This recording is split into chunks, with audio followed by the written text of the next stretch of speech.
Kita berharap dalam tempo yang sesingkat-singkatnya ya.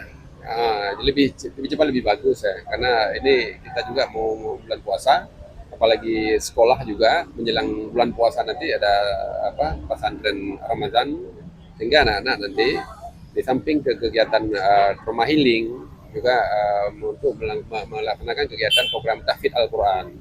Kerjasama pemerintah daerah juga TNI Polri dan juga para relawan, kemudian juga ada relawan dari perguruan tinggi seperti di Langkat ini ada dari Universitas 11 Maret Surakarta, ada juga di Aceh Utara, dan juga dari lembaga-lembaga donor lainnya seperti Rumah Zakat juga ada di Aceh Utara yang sedang membangun Huntara dan Bunta.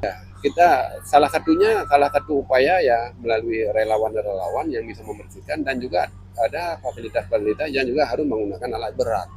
Maka oleh sebab itu kita terus berkoordinasi dengan BNPB, ya, dengan BNPB, dengan pemerintah daerah supaya ini cepat kelar, cepat tertangani. Jadi sekolah dari jenjang PAUD, juga SD, SMP, dan juga di jenjang sekolah menengah di tingkat SMA itu dari 67 sekolah itu yang baru pembersihan baru ruang kelas. Sementara halaman sekolah itu belum tersentuh, karena memang rata-rata itu harus menggunakan alat berat, loader ban karet atau memang truk untuk pembuangan lumpur. Yang infrastruktur juga seperti jembatan itu baru hanya sebatas pembersihan, begitu juga dari sisi jalan itu juga baru penimbunan jalan-jalan yang terputus. Ya, kemudian juga di bidang kesehatan menyangkut dengan puskesmas, dari 32 puskesmas yang ada di Aceh Utara dan 22 itu terdampak ya, 22 terdampak, dan itu sudah kita lakukan pembersihan yang juga dibantu oleh relawan, juga TNI Polri, juga Pemda Aceh Utara, dan juga dari mahasiswa. Kemudian juga sampai dengan saat ini itu baru berfungsi baru hanya sebatas UGD. Sementara poliklinik yang ada itu belum.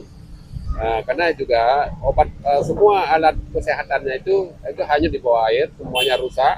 Karena itu semuanya digital dan elektrik, itu semua rusak. Kita menunggu nanti ada bantuan berikutnya.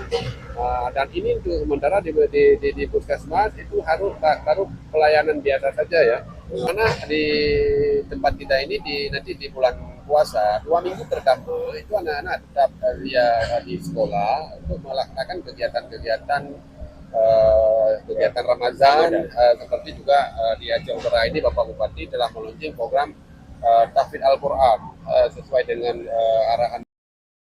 Pada saat nanti dia lulus, dia sudah bisa menghafal juz 30 dan juz 29. Jadi perlu kita maksimalkan juga di dalam bulan puasa ini. Jadi 2 minggu di awal anak-anak tetap berada di sekolah untuk melaksanakan aktivitas proses pembelajaran, itu menyangkut dengan program tahfidz Al-Quran dan juga kegiatan-kegiatan trauma healing. Ya, itu terdampak sama juga programnya, karena di awal Ramadan 2 minggu di awal ya, itu juga anak-anak di sekolah yang tidak terdampak itu melaksanakan kurikulum reguler ya, seperti juga yang pernah kita sampaikan, itu program tahfidz Al-Quran tetap kita jalankan.